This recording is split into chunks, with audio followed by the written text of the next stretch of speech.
Prezados, queridos e amados amiguitos desse singelo canal familiar brasileiro. O que é que nós temos aqui, cara? A saga do X-Men número 23. Né?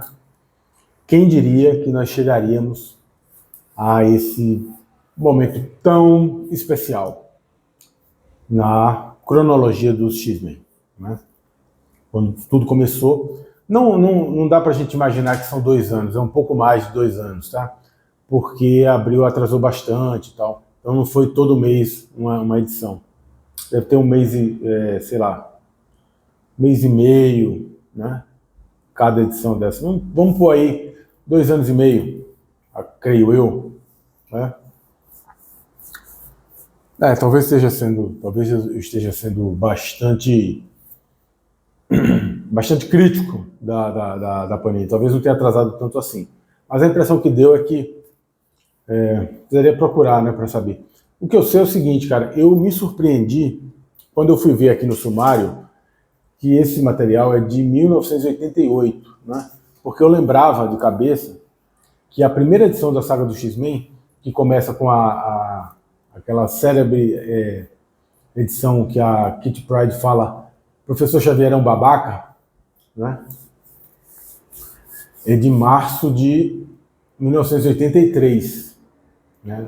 Eu digo a cronologia americana, né? Claro que aqui veio bem depois. Mas 83, 4, 5, 6, 7, 8. Isso aqui é de setembro de 88. Então são 5 anos, cara. 5 anos de aventuras. Né? Tem que lembrar que o Chris Claremont, né, que é o grande, não foi o único, mas é o grande roteirista e mentor desse período do X-Men, dessa saga, a verdadeira saga, né? Ele ficou, acho que, por volta de 15, 16 anos no X-Men. Então, 5 anos já é aí um terço, né, do material que ele produziu. Lembrando sempre que aquele materialzinho no final já estava bem ruim, né? Já não estava tão legal. Sobretudo aquela época com lá que tem a bolha dos quadrinhos, depois o surgimento da Image Comics, né, aquele período do Jim Lee se metendo muito. Aquilo ali eu detesto, né? Mas ainda vai demorar para chegar aquilo lá. Então ainda vamos, pelo menos eu ainda vou me divertir muito com esse material. E é uma loucura, cara, porque eu li isso em banca, provavelmente final dos anos 90, começo dos anos 90, né? 91, 92, por aí. E 5 anos é mais ou menos, se a gente imaginar, vamos supor que você pegou aí o garoto, né? Começou a ler com 10, 11 anos. 5 anos depois, você vai estar com 16, 15, 16. É um período que muita gente para de ler quadrinho. Né? Não digo que seja a maioria, né? Eu não saberia precisar, mas muita gente para porque é natural, né? Você vai amadurecendo, vai tendo outras prioridades, vai entrando no ensino médio, procurando estágio, procurando emprego, começa a namorar e tal. Então você acaba se afastando muito dos quadrinhos. Outras pessoas como eu continuam. Né? Eu lembro que eu lia gibi, eu só parei de ler realmente, de colecionar, vamos dizer assim.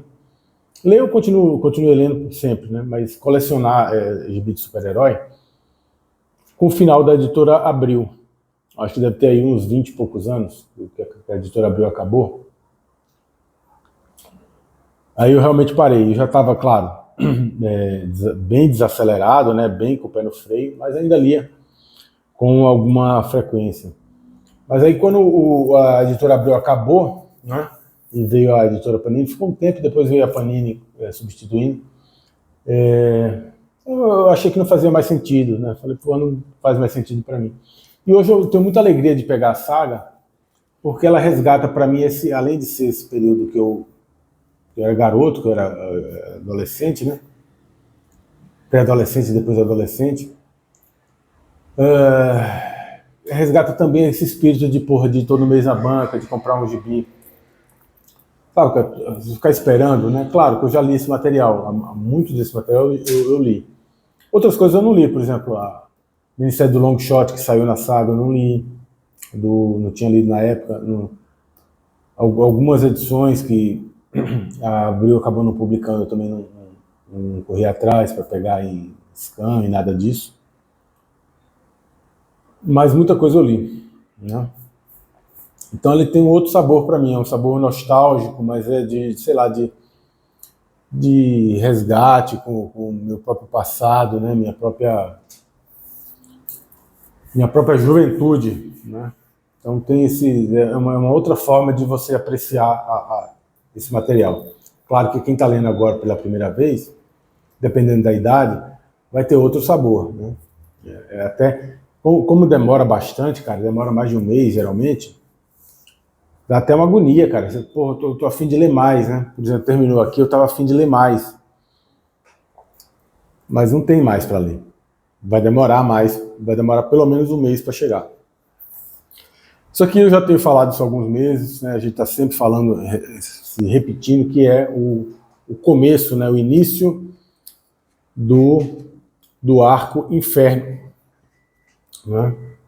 Que é um arco super confuso, cara. Uma confusão, uma bagunça,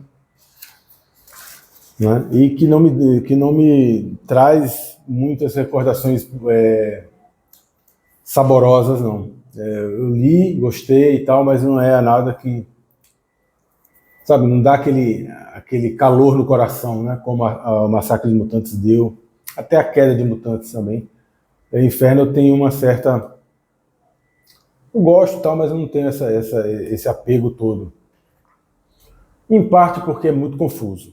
O grande problema do Claremont nesse período é o seguinte: ele estava um vulcão de ideias, né?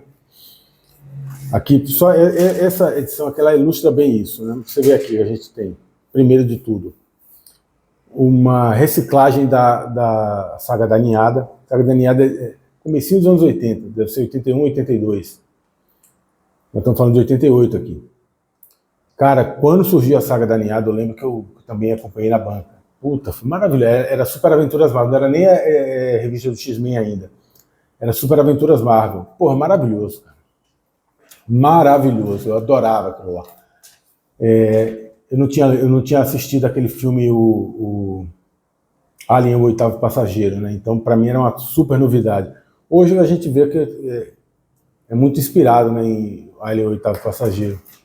Mas a ideia básica é tão saborosa, né? Quer dizer, são alienígenas que estão usando os seres humanos, né, para colocar os seus ovos e fazer deles hospedeiros para criar novos alienígenas e tal, e aos poucos ir dominando o planeta, né?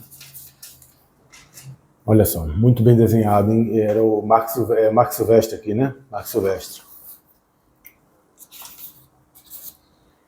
Então, você vê, aqui a gente já tem uma reciclagem da saga da Ninhada. Bem curtinha, nada muito... Acho que 2 edições ele matou.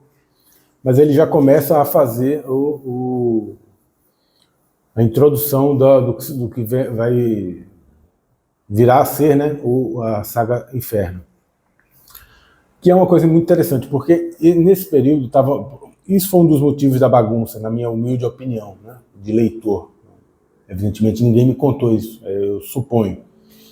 Um dos motivos da bagunça foi que eles forçavam a barra. Ele, né, o Claremont, a Louise Simonson, que trabalhava com os Novos Mutantes, e também com o X-Factor. Eles forçavam que esses 3 supergrupos, os 3 supergrupos mais importantes, né? Tinha ali a Força Federal e tal, mas não é tão importante.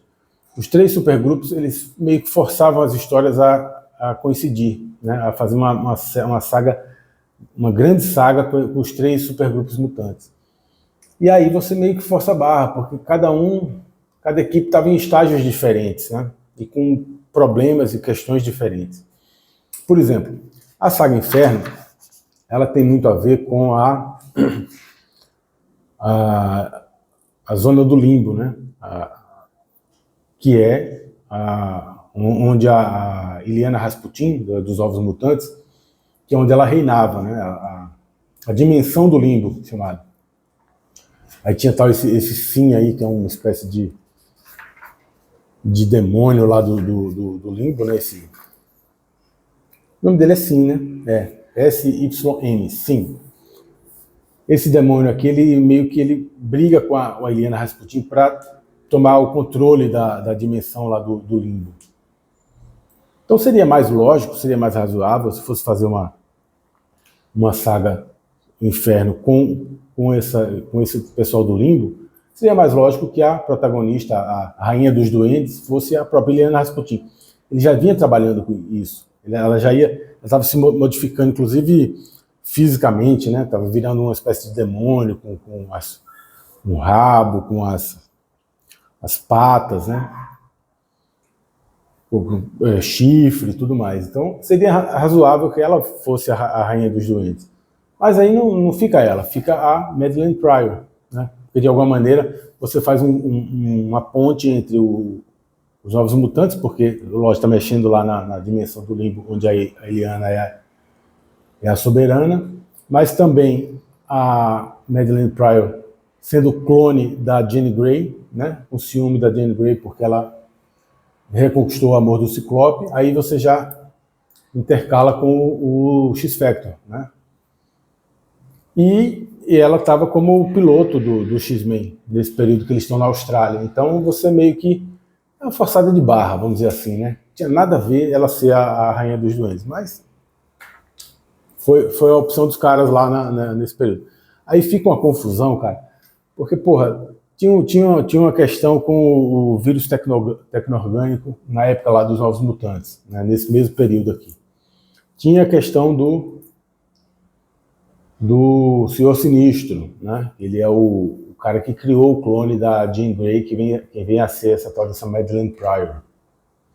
Uma coisa mais científica, vamos dizer assim, né? Alienígena e científica. Aí já se mete com o negócio de misticismo. Aí fica uma bagunça, cara. Fica uma salada que é super confuso mesmo, né? Mas é aquela coisa, bicho. Na época me incomodava porque você quer entender tudo, você quer mergulhar naquilo lá e fazer parte do universo dos mutantes, né? Eu era tarado no negócio de quadrinho, cara. Quando eu era garoto, eu ia para a escola pensando qual seria o meu uniforme, né? Se eu fosse um X-Men.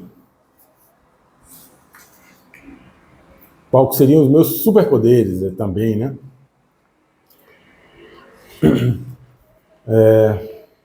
Aí por isso que eu digo, essa revista ela meio que sintetiza essa salada, né? Essa bagunça toda, porque tem alguma coisa da ninhada, prenúncio aqui do que virá a ser o inferno. Aí aconteceu esse tal de guerra do Alto Evolucionário, né? The Evolutionary War, que era meio que uma saga do universo Marvel, o universo Marvel inteiro. Eu me lembro disso aqui mais com o pessoal dos Vingadores e dos Vingadores da Costa Oeste. Mas os X-Men também se meteram lá na Terra Selvagem, lá com o Alto Evolucionário. Eu acho que era meio que obrigado, né? O editor-chefe da época, né? Eu acho que era olha lá, já não era mais, tá vendo, o Jim Shooter, já era o Tom DeFalco, né? Ele meio que obrigava a coisa, falou, ó, precisa ter essa saga unindo todo o universo Marvel, então o X-Men vai ter que se meter também. É um negócio meio deslocado, totalmente deslocado. Isso aqui podia nem estar nessa saga do X-Men. É interessante e tal, mas e o traço maravilhoso do Arthur Adams, né? Que desenhista interessante, cara. Né? Aí você tem esse treco aqui, esse guerra do alto evolucionário aqui, né? Volta com esse tal de X-Babies, que eu nunca gostei. Isso aqui é da época do Long Shot, né? Da minissérie lá do Long Shot. Um tapa-buraco, vamos dizer assim, né? Um tapa-buraco para sei lá, para se divertir. Talvez o próprio Chris Claremont se divirta com isso, não sei. E aí vem isso aqui, cara. Tão interessante, que é Genosha. Né?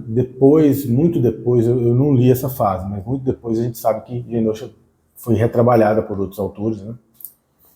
Mas Genosha, de alguma maneira... O que é Genosha? Genosha é um país, né? É um país fictício, onde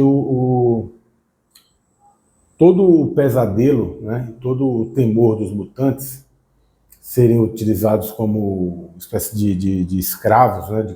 de cobaias, escravos e ferramentas de trabalho, se materializou. Então todo aquele terror que o Chris Claremont vinha trabalhando ao longo de tantos anos, desde a época com o John Byrne ainda, né?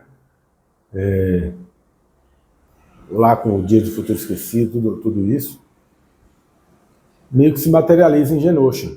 Genosha se torna esse país realmente onde os mutantes são praticamente, eles sofrem uma modificação genética, tipo uma lobotomia, eles ficam quase como zumbis, né? E é um estado autoritário, extremamente coercitivo, né? Onde impõe a sua vontade. Quem tem o gene X, né? Tem o gene mutante, é obrigado a se submeter a esse tipo de tratamento. Então, os X-Men vão para Genosha para tentar libertar o país dessa tirania, né? Mas é uma saga muito interessante que poderia ter sido expandida. Como eu falei, como estava uma bagunça, né, no meio, eu nem lembrava que Genosha tinha a ver foi meio que concomitante com o Inferno. Porque para mim Genosha foi muito, esse arco de Genosha foi muito mais marcante do que o arco do Inferno. E tem tudo a ver com o X-Men. O Inferno não tem nada a ver com o X-Men. O Inferno é uma salada mista lá de um monte de coisa. Não tem tanto a ver, mas Genosha tem tudo a ver. Então Genosha dava para você trabalhar pelo menos aí 6 meses, né? Fazer um arco grande, né?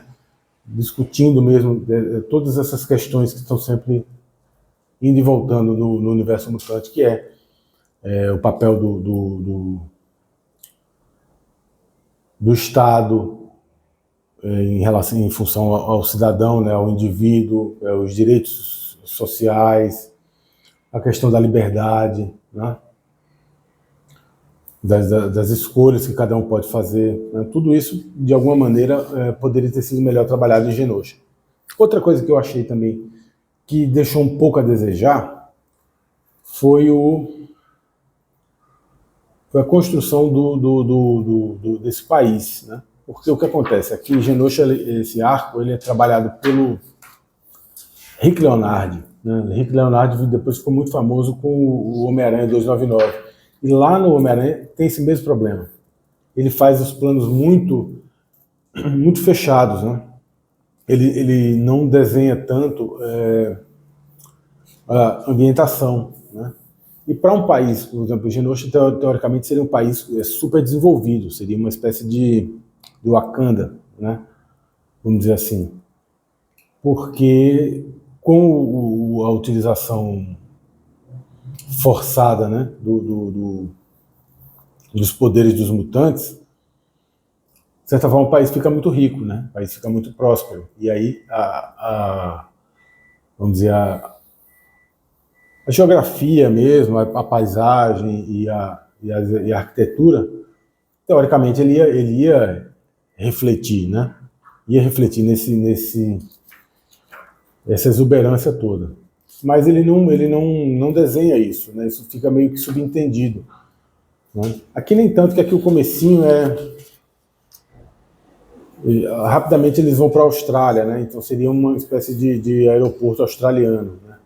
Mas depois tanto ele quanto o Mark Silvestre começam a desenhar em Genosha. Ele faz isso também, o Rick Leonardi faz isso também no Aranha 299. Teoricamente era para você ter cenários exuberantes, porque é o futuro, né? É um futuro solar, um futuro luminoso, onde a tecnologia domina e tal. E ele não tem, o traço dele não representa isso. De muitas maneiras ele faz o plano fechado, acho que talvez até por falta de tempo mesmo, né?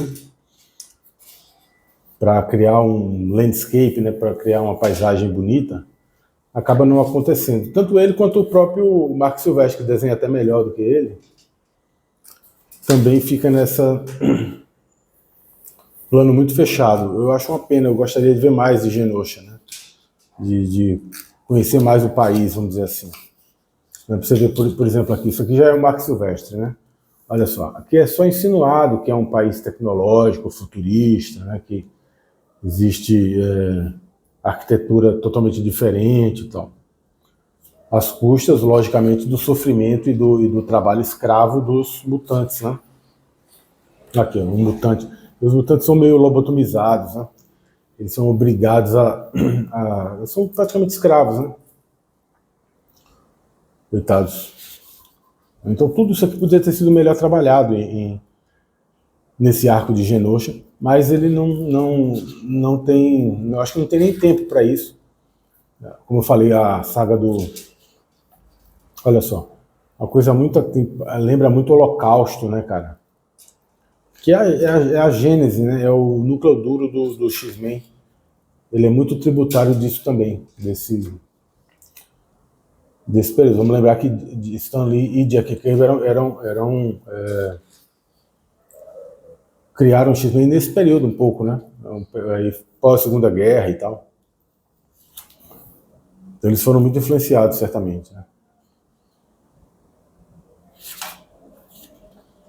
Mas o traço é realmente muito bonito. Eles desenhavam muito bem nessa época, né?